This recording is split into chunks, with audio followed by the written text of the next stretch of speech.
of the President. At 1:38 p.m., Vice President and Mrs. Johnson actually depart from Parkland Hospital. So, or excuse me, they don't depart from Parkland Hospital, they arrive at the airport. At approximately the same time, at 1:38 p.m., CBS News correspondent Walter Cronkite announces on national television the following to the American people. Now, if you've ever seen this on video, this is the most stoic man ever in the history of journalism. Maybe the most respected man ever, who actually lost his composure announcing the death of the President. He said, "From Dallas, Texas, the flash, apparently official, President Kennedy died at 1 p.m. Central Standard Time a half hour ago." He had to gain his composure. He choked up and had to remove his glasses, and he said, "Vice President Johnson has left the hospital in Dallas, but we do not to where he has proceeded. Presumably he will be taking the oath of office shortly and become the 36th President of the United States." Well, when he was later talked about his historic announcement and the fact that he lost composure just a little bit, he said, "It is an interesting thing about us news people. We are much like doctors and nurses and firemen and police. In the midst of tragedy, our professional drive takes over and dominates our emotions. We move almost like automations to get the job done. The time for an emotional reaction must wait. I was doing fine in that department until it was necessary to pronounce the words that stuck in my throat. A sob wanted to replace them. A gulp or two squashed the sob, which metamorphosized into tears forming in the corner of my eyes. I fought back the emotion and regained my professionalism, but it was touch and go there for a few seconds before I could continue." As far as Governor Connolly's condition, the news was much brighter. Dr. James Red Duke was in charge of Governor Connolly's emergency care. A bullet had punctured the governor's lung and shattered his wrist.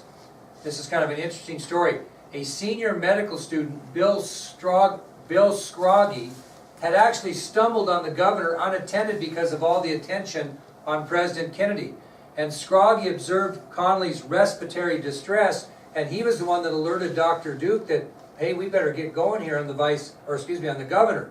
And Dr. Duke's immediate intervention saved Connolly's life. If the senior medical student, Bill Scroggie, does not stumble upon that, they probably lose the governor too.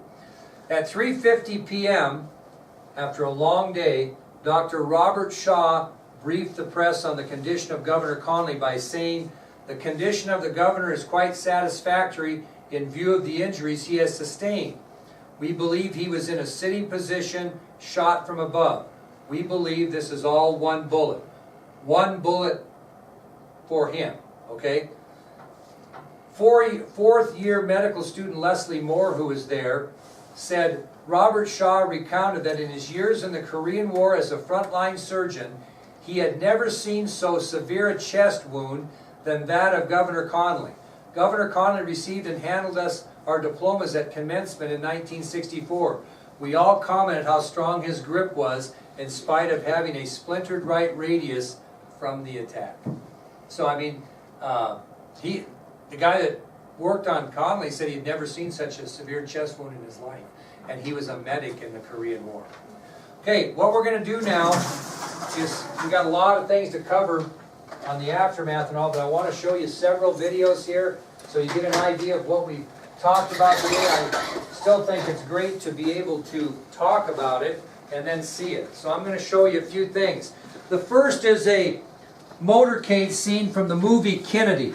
Now, although the movie was a movie, it is very accurate in what happened during the motorcade. So Martin Sheen is actually playing President Kennedy, and he does a very good job in this, but it's very accurate to what the motorcade was like from Love Field to where the president was assassinated, etc. And it's not exactly the same, but it's probably one of the better dramatizations of this deal. So I'll get this kind of booted up where it's at, and we'll watch it. Again, this is a reenactment, so it's not exact, but it's pretty close.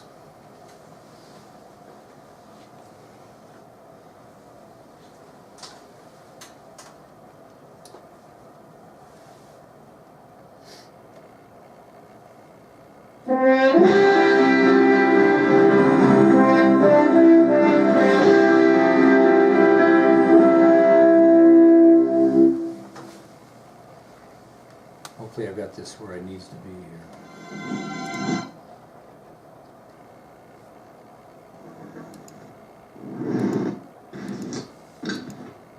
And I hate to ask you, but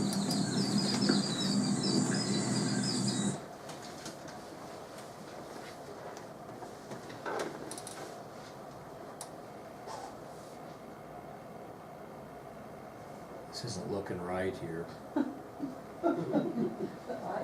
Minutes, they're going to have to get it for themselves. Press. I'm going off. Too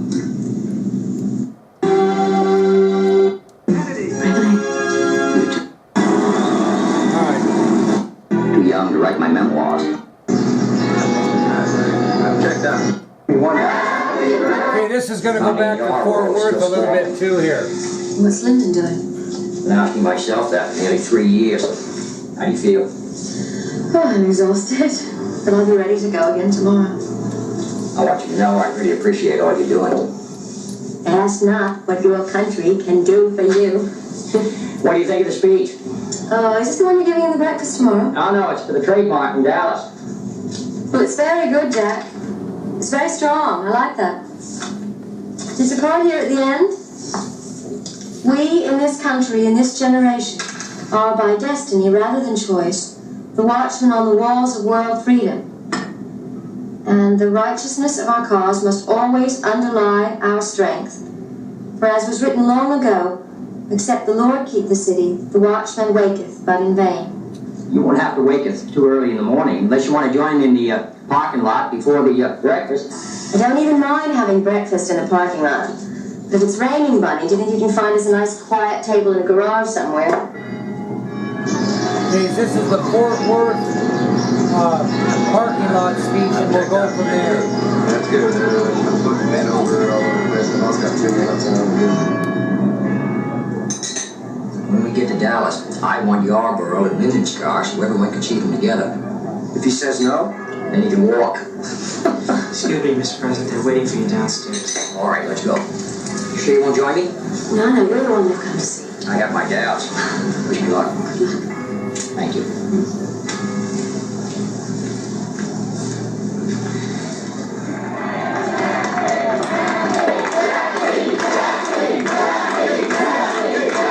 Mr. Vice President? Mr. Vice President? Jim Wright? Governor Conley? Senator Yarborough? Ladies and gentlemen.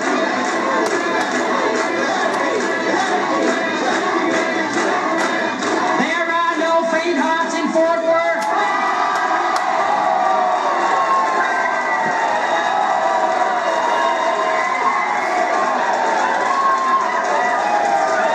And I appreciate your being here this morning.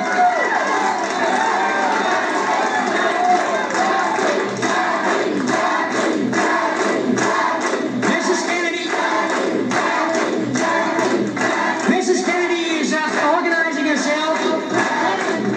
She takes longer. But of course, she looks better than we do when she does it. There's Stacy. Has tossed its cap over the wall of space. And we have no alternative but to follow.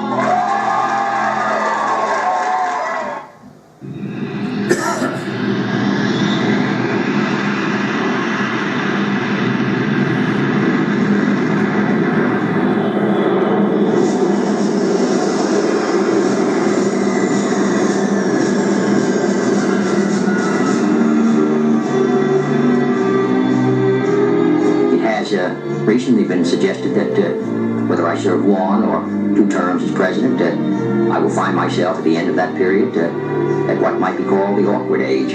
Too old to begin a new career, too young to write my memoirs. If we demonstrate no vitality here in the United States, no inspired leadership, no imagination in meeting our problems, whether in nuclear arms or civil rights, if great quantities of our food, for example, rot while the world goes hungry, if our own people are complacent and self-satisfied, content with things as they are, then our prestige and our influence and our contribution to the cause of freedom around the world and here at home will surely continue to decline.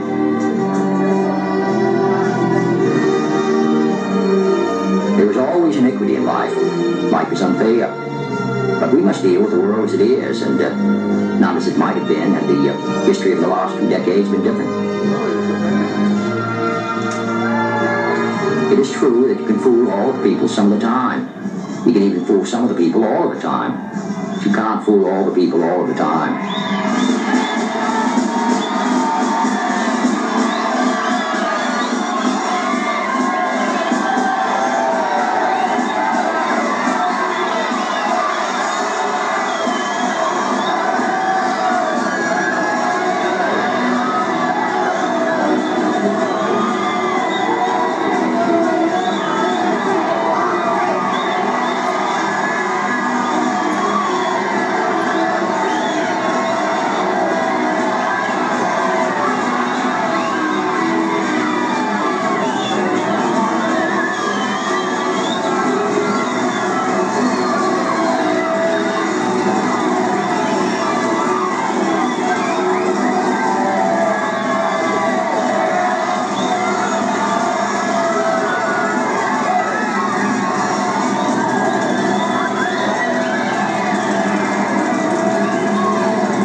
Back just a second, kind of just show you something. This would have been James Chaney and Billy Hargis that we talked about, that were on the motorcycles.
was to him.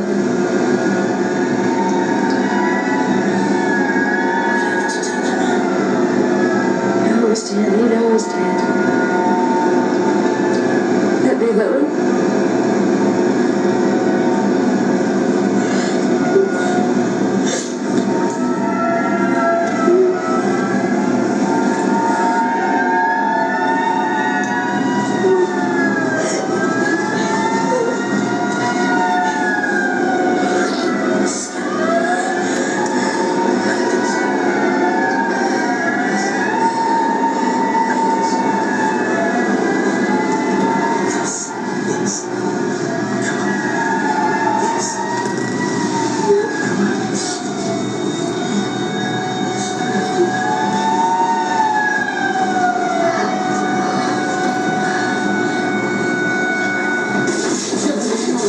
Okay, I'm going to save that. Well, not save it. We got a little bit of story on that. It gives you a little bit of an idea what it was like. It was semi-accurate, not totally, but it wasn't bad. But you can see the points about where they stopped along the motorcade, and then the fact that she didn't want to let the president be taken in. This last video we'll watch today is the one that continues from our series that we've been watching, where we saw what happened in San Antonio and Houston and Fort Worth, and this is the documentary as it continues with the president's trip to Dallas.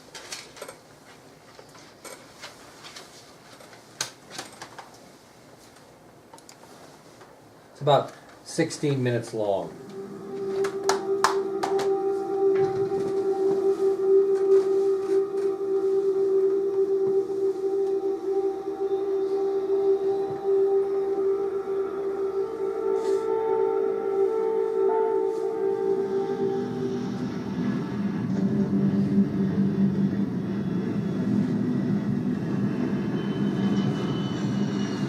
As Air Force One makes the 13-minute flight from Fort Worth, another excited crowd is gathered at Love Field in Dallas, awaiting the president's arrival. In Fort Worth. This crowd started gathering out here quite early this morning to ensure a good vantage point. Air Force One landed at Love Field. The weather had cleared. It was a brilliant blue sky. Everyone remembers just how beautiful it was. It reminds me of the weather on September 11, 2001. Tragedy was given a memorable stage on both days.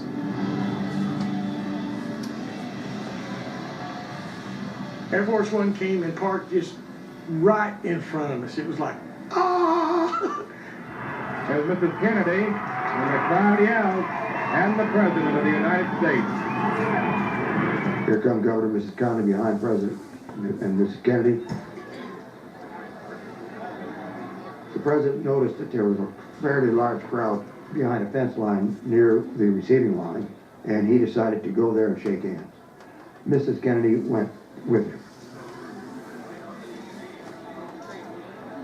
The reception at Love Field astonished everybody, especially Kennedy's closest aides. There were no inappropriate signs or gestures or events or anything. Everybody was surging forward trying to get a handshake up. And the First Lady reached right over and shook her hand. And again, you would expect it to be something very dainty, but no, it was a really nice handshake, like sincere. And then he came along right behind her and shook our hands. I remember that pink dress and the pink pillbox hat that really set her off. And then John Kennedy was right behind her, smiling and saying hello, and he looked like he was enjoying himself and happy to be here. Boy,